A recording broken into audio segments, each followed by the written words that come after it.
Bonjour, c'est Clara French in the Midlands.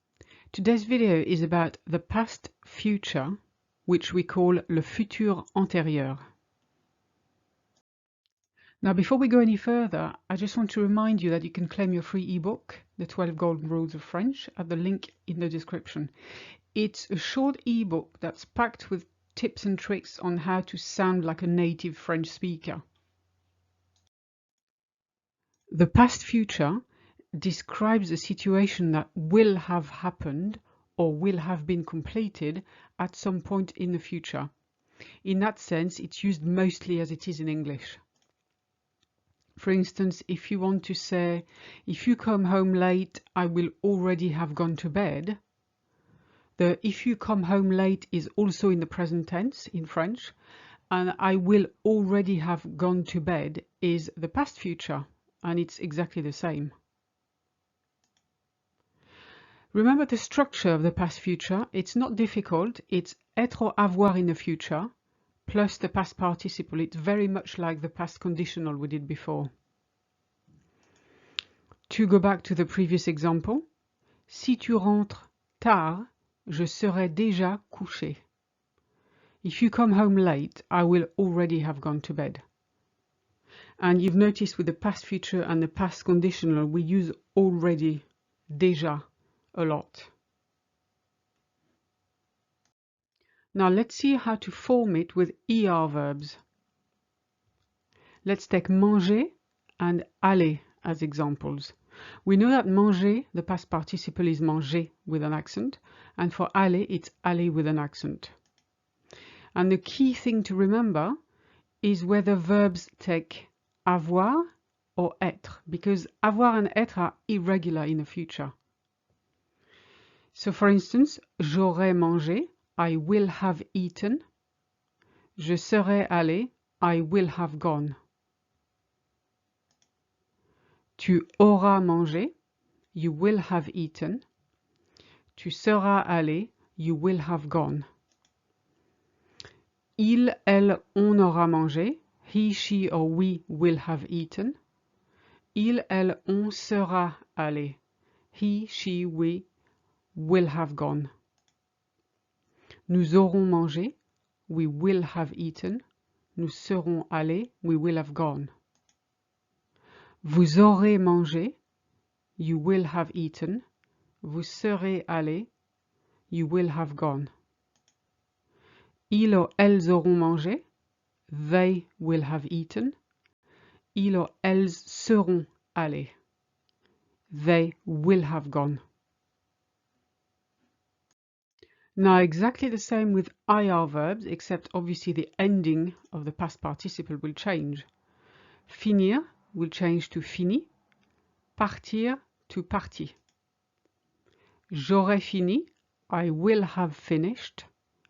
Je serai parti, I will have gone or I will have left. Tu auras fini, tu seras parti. Il, elle, on aura fini, il, elle, on sera parti. Nous aurons fini, nous serons partis. Vous aurez fini, vous serez partis. Ils ou elles auront fini, ils ou elles seront partis. Now let's see what happens to RE verbs. Past participle of vendre is vendu. Descendre becomes descendu. J'aurai vendu, I will have sold. Je serai descendu, I will have gone down. Tu auras vendu, tu seras descendu. Il, elle, on aura vendu, il, elle, on sera descendu. Nous aurons vendu, nous serons descendus. Vous aurez vendu, vous serez descendu. Ils ou elles auront vendu, ils ou elles seront descendus.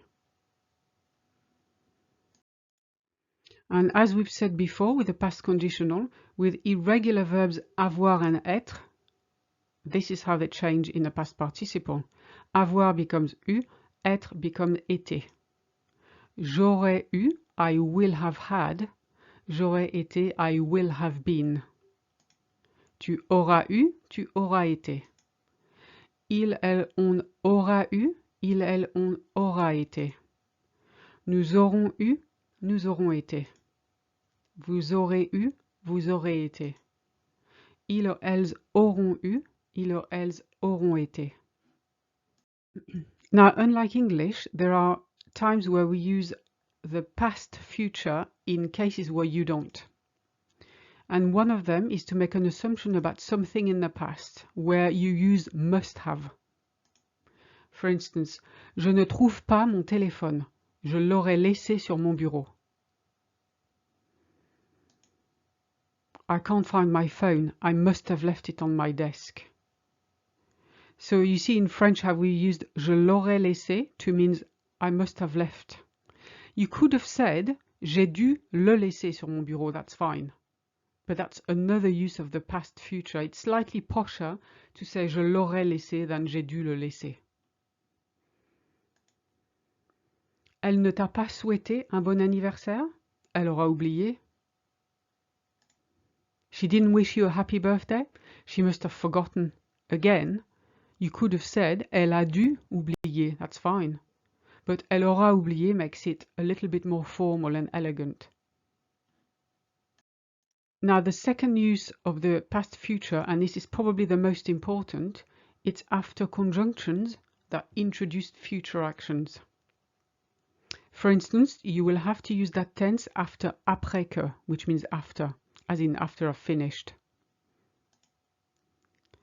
After quand and lorsque. Lorsque means the same as quand, it's just more formal, which is when.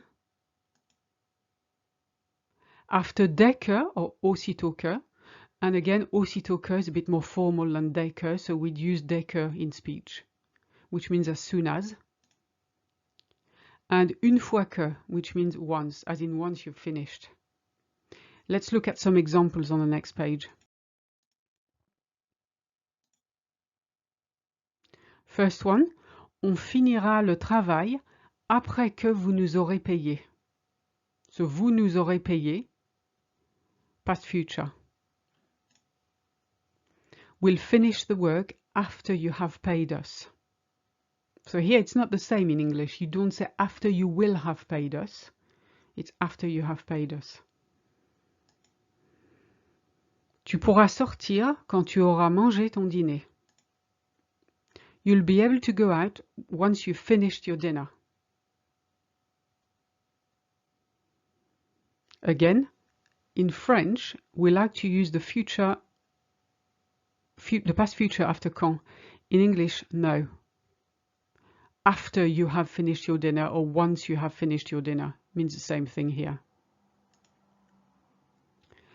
Ils partiront dès qu'ils auront reçu leur billet.